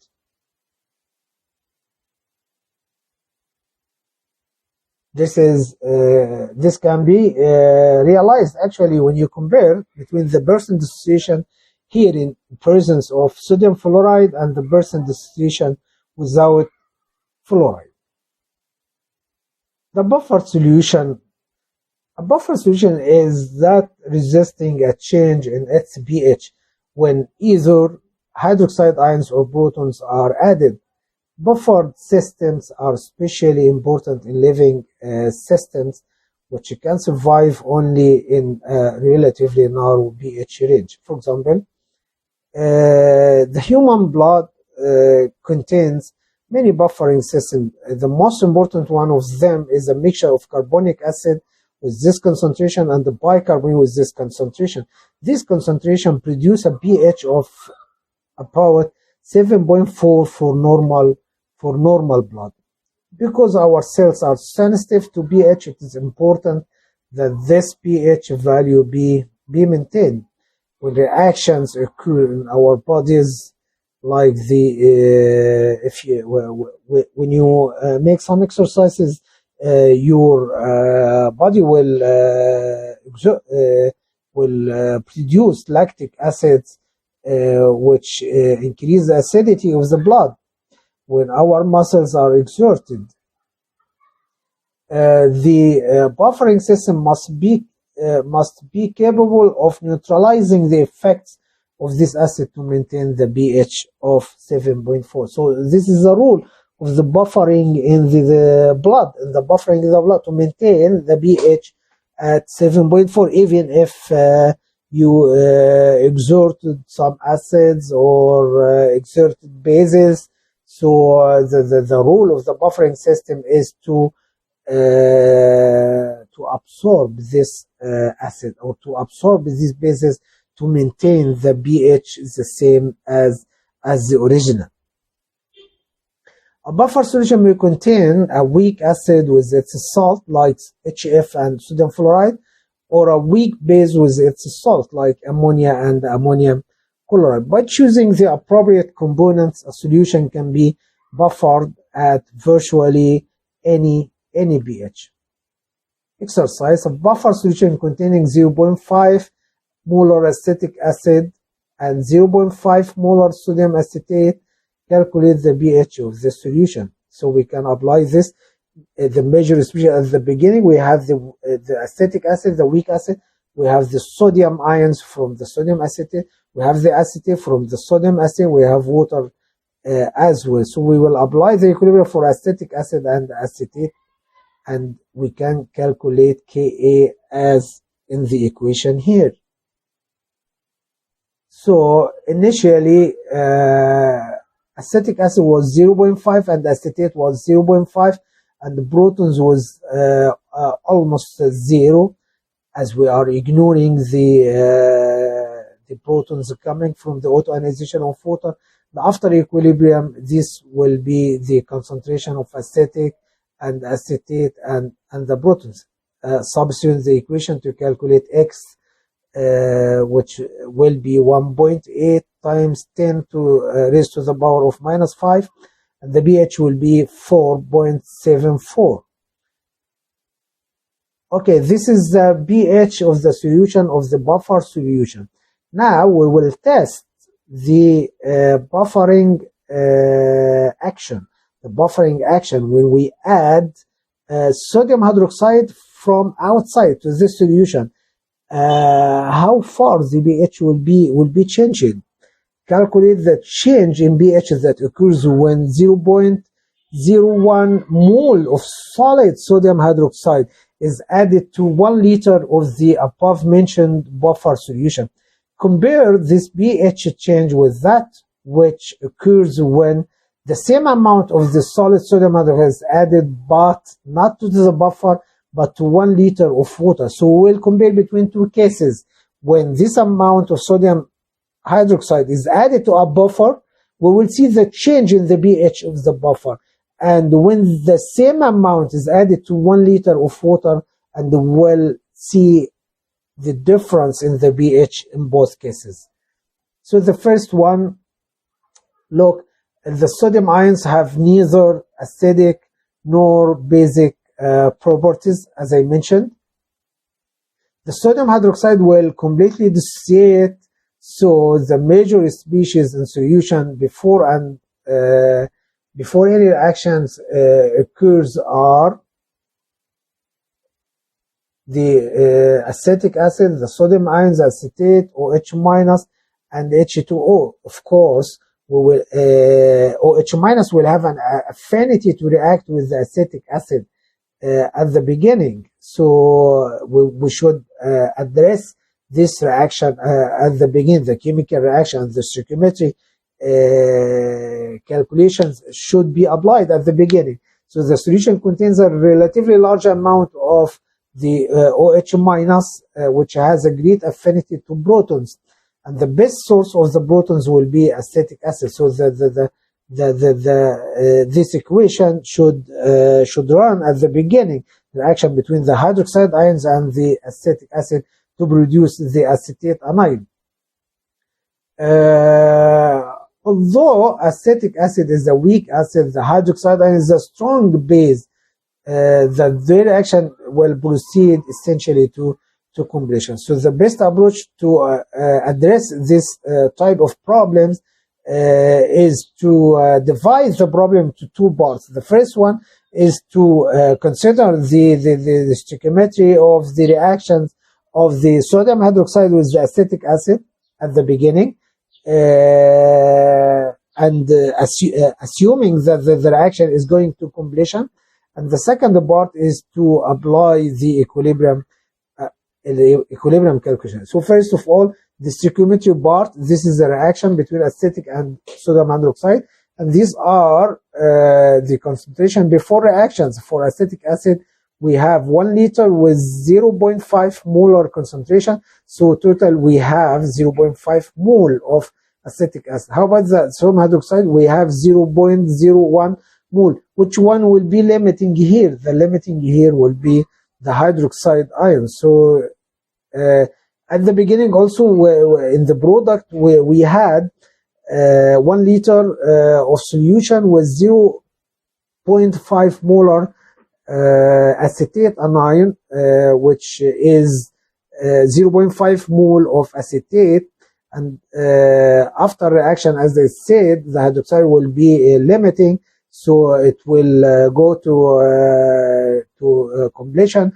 and OH minus will be 0 after reaction.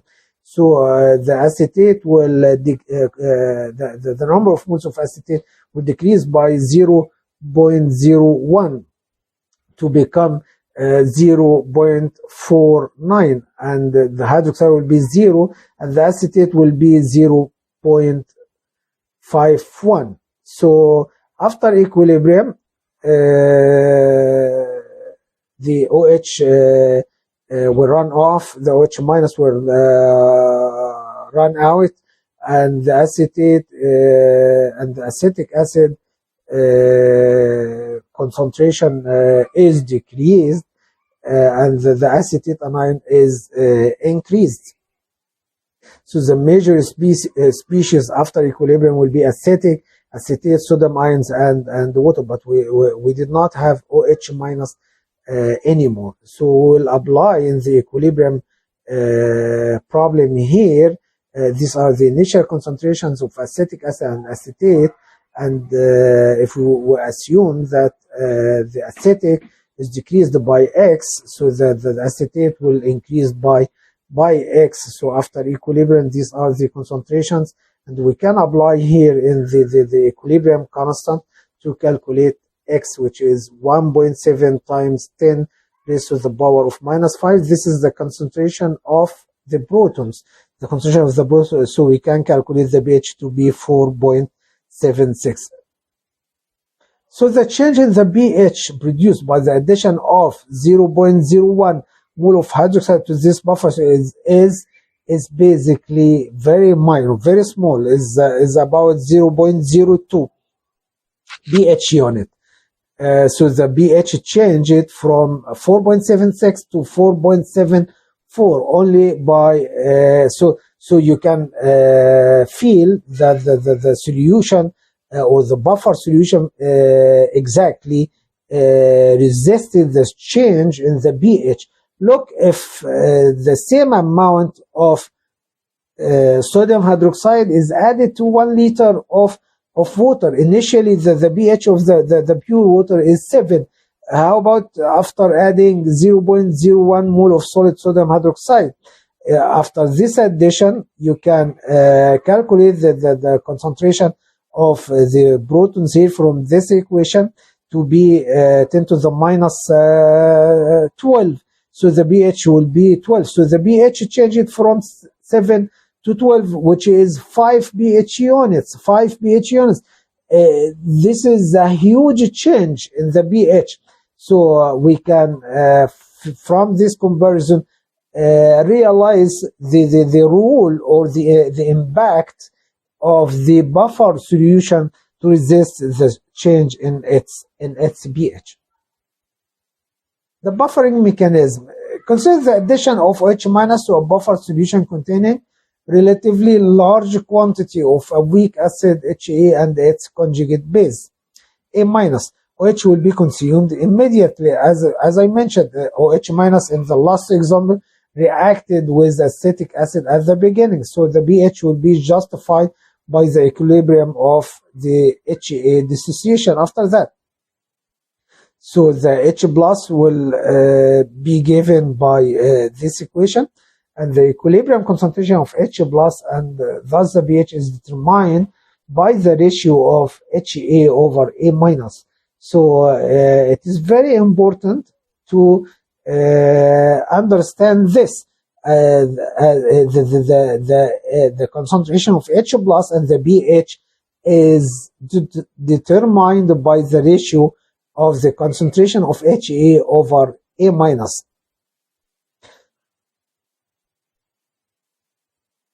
When OH minus are added, HA is converted to A minus, and the ratio of HA to A minus decrease. The concentrations of HA over the concentration of A minus decrease. So if the concentration of HA and A minus are large, so the change will be minor. So the concentration of H plus and the pH will not change much. So this is a criteria for the formation of a buffer solution, is to keep the concentration of the acid and the conjugate base as large as possible, as high as possible, as high as possible. So if HA and A minus originally very large compared to H minus, the change of the concentration of HA over A minus ratio will be small. In the previous example, the concentration of HA over A minus was almost 1 initially, and after the addition of sodium hydroxide, the ratio was 0.96 after adding the sodium hydroxide. So the change in the ratio of HA and A over A is very small, thus the pH will remain essentially constant. This is the essence of buffering action, is that the concentration of HA and the A minus are large compared to the amount of hydroxide ion added. If H plus are added to a buffer solution of a weak acid and the salt of its conjugate base, very similar procedure will apply. This is the equation, H plus plus A minus will give A minus. The Henderson-Hasselbalch equation, it is used to calculate the pH of a buffer solution when the ratio of HA over A minus is known. Exercise, we will drive this equation right now. Calculate the concentration of protons in a buffer solution containing 0.1 molar HF and 0.3 molar sodium fluoride. H plus, this is the equation of the equilibrium of the dissociation of HA acid, and we can calculate the concentration of the protons from this equation, as we have the concentration of the acid and the concentration of A minus.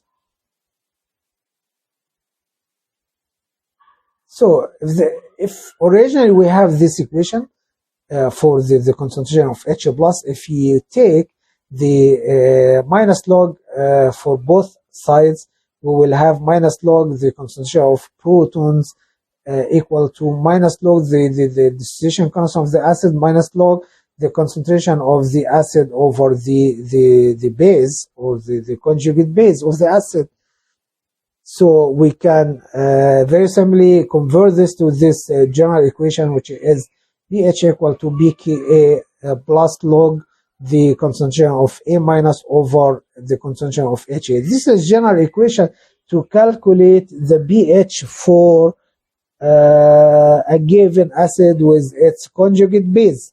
And this is what we mean by the Henderson-Hasselbalch equation. This is the equation that you can use to calculate the pH of a buffer solution. This is the very important equation to calculate the pH of a buffer solution. So very simply, this equation is pH equal to pKa plus log the concentration of the base over the concentration of the acid for a particular buffering system. All solutions that have the same ratio of A minus over HA will have the same pH. This is from the equation. If you use different buffering systems, but in all of them they have the same ratio of the base over the acid, this indicates that they will have the same pH. From the equation, if you apply directly in the equation, you will have that pH will equal to pKa, and as long as the ratio of the base over the acid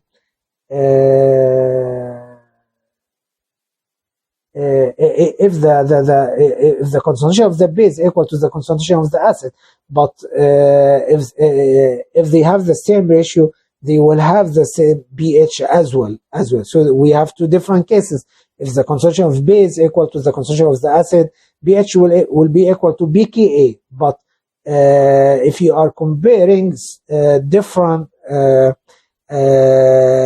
concentration ratios for the same acid with the same conjugate base, and if the concentration of the base over the acid, the ratio itself is equal in the in all the systems, so all the systems will have the same pH. This is an example here for the system of acetic acid and acetate. The first one has a concentration of 5 molar for acetic and 3 molar for acetate, so the ratio is 0.6, and the other one is 0.05, and with 0.03 acetate, so it has the same ratio. Then they should have the same pH value, which is 4.552. Calculate the pH of a solution containing 0.75 molar lactic acid and 0.25 molar acetate. So you can apply in the Henderson equation directly to calculate the pH, which is 3.38. Buffering using bases is following the same procedure as acids. So in that case, the buffer will contain a weak base with a corresponding conjugate acid. So the weak base B will react with any added protons according to this equation, and the conjugate acid BH plus will react with any added OH minus as in this equation. Exercise. Calculate the pH of a buffer solution containing 0.25 molar ammonia and 0.4 molar ammonium chloride. So the major species at the beginning, we have ammonia, we have ammonium ions and chlorides from ammonium chloride, and we have water as well. Chloride is a weak base, and water is a weak base or a weak acid. So the important equilibrium, actually chloride, as you know, has no influence on the pH. So the ammonia will react with water to give the ammonium ions a conjugate acid, and the Kb will be given by this equation. So we'll apply at the beginning the equilibrium here to calculate the pH. So initially ammonia was 0.25 and ammonium ions from ammonium chloride was 0.4, and after equilibrium this will be the concentration. Apply the equilibrium and calculate X, which is 1.1 times 10 to the raised to the power of minus 5. This is the concentration of OH minus, and we can calculate the BOH to be 4.95, and the pH will equal to 9.005. Alternatively, using the dissociation equilibrium for ammonium ions, you can calculate also from this, but you know ammonium ions has an acidic property, so we want to calculate the Ka for ammonium ion from this formula, Kw over Kb. So Ka will be 5.6 times 10 raised to the power of minus 10. So applying the Henderson equation, the pH will equal to pKa plus log the base over the acid. So the pH will be exactly the same. This is a direct substitution to calculate the pH of the buffer solution. So the pH will equal to 9.005. So adding a strong acid to a buffer solution. So calculate the pH of a solution that results when 0.1 mole of gaseous HCl is added to 1 liter of a buffer solution containing 0.25 molar ammonia and 0.4 molar ammonium chloride. So the major species here at the beginning, we have ammonia, we have, which is a weak base, we have ammonium ion and the chloride ions from the ammonium chloride, and we have also chloride and H plus from HCl together with water, of course. So at the beginning, the protons will not react with chloride to form HCl because it is completely dissociated actually. Ammonia will react with the protons to form the ammonium ion. This will follow the stoichiometric calculations until the acid is run out. So we'll apply the stoichiometric calculations between ammonia and the water, and these are the concentrations before the reaction, and the protons will be limiting as I mentioned here, and after the reaction this will be the concentrations of ammonia and ammonium ion. So we'll apply next in the equilibrium, and these are the major species existing. These are the concentrations of the ammonia and ammonium ions in these reactions, and after equilibrium this will be the concentrations. So we'll apply in this equation the pH will equal to pKa plus log the concentration of ammonia over the concentration of ammonium ions. So we can calculate the pH directly from this relationship to be 8.73. So adding HCl decrease slightly the pH of the solution as expected in a buffer solution. So the buffering capacity of buffer solution represents the amount of protons or OH minus that the buffer solution can absorb without a significant change in the pH. A buffer solution containing large concentrations of the buffering components will have a large buffer capacity. So the pH of a buffer solution is related to the concentrations of the base over the acid ratio. And the buffer capacity is determined by the magnitude of the HA and the magnitude of A minus. So not only the ratio, but also the magnitude of the values. Okay, so the best thing is to have a large amount or a large concentrations or a large magnitude of HA and large magnitude of A minus, and to have the ratio between A minus and HA to be close to 1, So to have the highest ratio to be 1. So calculate the change in pH that occurs when 0.01 mole of gaseous HCl is added to 1 liter of each of the following solutions. And is giving you now the Ka of acetic acid. Solution A is 5 molar acetic and 5 molar sodium acid. Solution 2, 0.05 molar of acetic and 0.05 molar of acetic.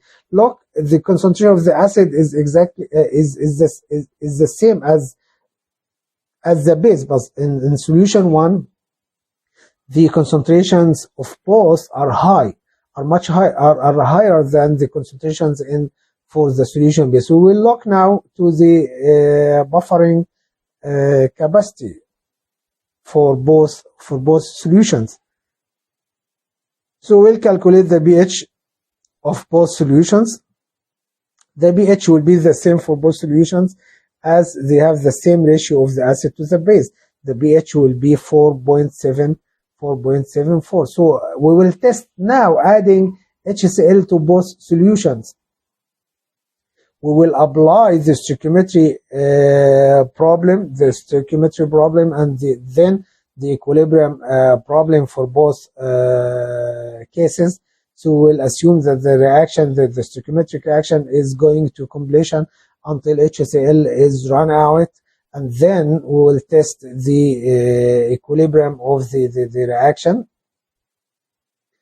So for solution A, these are the stoichiometric calculations. Of course, the protons will be limiting at the beginning, and after the reaction, the concentrations of acetate will be 4.99, and the concentration of the acetic acid will be 5.01. So applying this equation, the Henderson equation, to calculate the pH will be 4.74 using the new concentrations after the stoichiometry calculations. How about the other solution? Of course, for this solution, the change is almost ignored, almost very minor. So we will feel that no change in the pH for solution E. But for solution B, although they have the same concentration at the beginning, but the magnitude of the concentration is low. So if you apply the same procedure, you will feel that the pH is changed significantly compared to the other case. So the pH decreased, so the buffer capacity decreased, and the pH decreased by 0.18. So change in the ratio of the concentration of the base to the acid can influence the pH and the buffer capacity. Compared to these two cases of the solution A and solution B, in case A here, the concentration of the base is exactly the same as the concentration of the acid, 1/1, so the ratio is equal to 1. So after equilibrium, so the ratio will be 0.98. So the change, the ratio changed from 1 to 0.89, and the change will be 2%. But look, if 0.01 mole of the protein is added to 1 liter of H solution, if in the solution B, if the concentration of the acetate ion is 1, but the concentration of the acid is 0.1, so the ratio is 100. After equilibrium, this ratio will decrease to 49.5, and the change will almost be 50.5%. Look, the change is huge because the buffer did not contain the similar concentrations of the base and the acid. They have huge difference in the concentration, so that resulted in a big change, a big change in the pH. So it is recommended for a buffer solution to have the same or very comparable concentrations of the base and the acid. The optimal buffering most resistant to change in when protons or hydroxide are added to the buffer solution occurs when the concentration of HA is equal to the concentration of A minus. So if this ratio equal to 1, so the pH will be equal to BKA. BKA of a weak acid, the buffer should be as close as possible to the desired pH. So if you want to prepare a solution with a given pH, you should inspect the acids that their Ka is very close to the pH that you want to prepare. Their pKa is very similar or very close to the pH that you want to prepare. So a chemist needs a solution buffered at pH 4.3 and can choose from the following as the chloroacetic acid with this Ka, propanoic acid with its Ka, benzoic acid, and hypochlorous acid. These are the Ka for all the acid, and we want to prepare a solution, a buffer solution of pH of 4.3. So calculate the ratio of HA over A required for each system to yield a pH of 4.3. Which system will work best? So in this equation, you can we want to prepare a solution whose pH is 4.3, and this is the equation for the calculations of the proton concentration. We can calculate the proton concentration from this taking the antilog of the desired pH, antilog of minus the desired pH. So the concentration of protons should be around 5 times 10 to the minus raised to the power of minus 5. If you test this value for all the acids, recommended acids here, you will see for chloroacetic acid to prepare this concentration of protons, the ratio of HA over A minus will be 3.7 times 10 raised to the power of minus 2. But for propanoic acid, this ratio should be 3.8. For benzoic, it should be 0.78. And for hypochlorous acid, it should be 1.4 times 10 raised to the power of 3. As you can see here, the best of them is the benzoic acid. This ratio of the acid to the base is closer to the one which is the criteria to prepare the best buffer solution. So benzoic acid is selected here, and the optimal buffering will have a pKa value close to the desired pH. So the pKa for benzoic acid is 4.118. And coming to here, we finished the contents of our syllabus. And this is the end of the course. Good luck, and I wish for all of you a successful exam, a successful life. And I hope I meet with you again in another course in the upper levels. Thank you very much for your attention, and see you in the exam. Good luck in the exam, and I wish you enjoy the course with me. Thank you very much, and see you later. Assalamu alaikum wa rahmatullahi wa barakatuh.